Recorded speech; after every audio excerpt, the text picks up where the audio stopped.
Hello, and thank you for choosing Magnum. Today we're going to review maintenance and care of the generator and how to use it properly. Right behind me here we have 7,000 watt Cummins Onan EFI generator.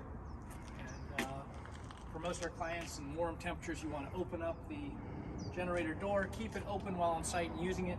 It'll have better airflow, which is really good. In extreme heat, anything over 90 degrees, you really want to hook up a fan, industrial fan, not a box fan, but industrial, and we have a plug-in right in here, so it'll help to cool it and do a good job.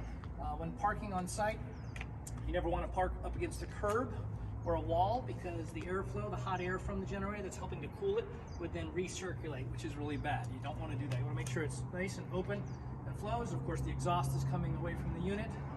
If you come on in here, I'll show you. Generator door. We have in here. There's an on-off switch, of course, for the generator, and there's a remote switch on the inside of the unit that will mainly be used by the staff. This is the main breaker. If by chance the generator is running but there's no power on the inside, usually this is the number one cause.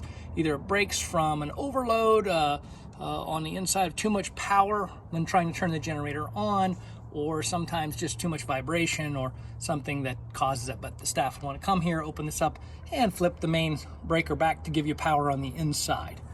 That is the main thing. Of course, for regular maintenance and oil changes, you have the oil dipstick to make sure it's maintained, and also the oil filter and oil changes need to properly be done by regular maintenance.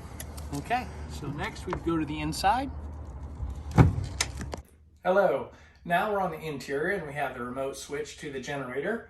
We have a few warnings right here to make sure that the fuel tank is at least 1/4 full to operate. Anything less, it will not operate, it won't have fuel, so you'll need to go get more fuel. Another warning is, after we do start the generator, you have to wait about 30 seconds for the generator to send power up to the main electrical board. That is a safety to allow the generator to warm up a little bit before it has the load of air conditioners or other electrical items. We also have here the maintenance schedule to make sure you get your regular oil changes and other maintenance needs for the generator. Keep track of that. You have your hour meter, which helps to indicate when you need to have stuff done. So then after we start this, we're going to go inside here,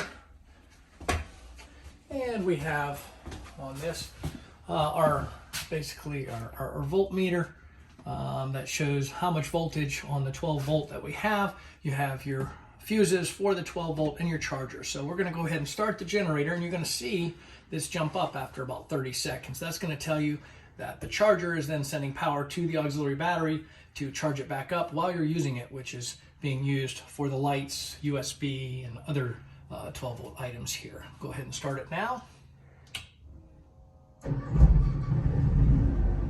There you go. You want to hold it down until it fully starts. Give it a second or two, then release the button on there.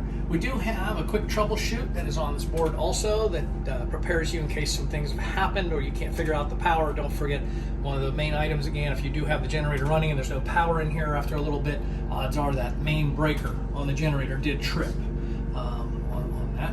So we're going to keep watching here. As this goes up, it's at 12.1. After about 30 seconds, we're getting closer to that. It should jump up. That would show that we're getting power. There we go. So it finally jumped up. The charger's doing its job from the generator, getting power to charge up the auxiliary battery, and voltage goes up because of this.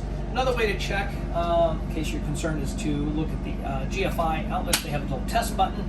If you click on that and the button goes, then you've got power in there. That's good. You want to click it back, so that lets you know if that did not click and light up, then you still did not have power down here. From that, starting once you have power, say we want to turn on one of the air conditioners here, we hit it once, hit it twice. You can adjust your speed of your fan. Let's go ahead and hit it again. You got the snowflake coming on. We can put it down really low here to make sure it turns on. It takes a little bit. Oh, here it goes, turned on. So you want to turn on one air conditioner, then go turn on the other one. And any other items that you're going to plug in, you want to make sure to do that one at a time to allow the generator to handle the load of the power that's going to take. Same thing in reverse. When you're done, turn off one air conditioner, and then we'll turn off, hit it again, let's fully turn it off, go to the off, and you want those to turn off before then turning the generator off. That would be best, so when you go to turn the generator back on, items are not on, putting immediate load on the generator, which would make it struggle. I think that's all we have today.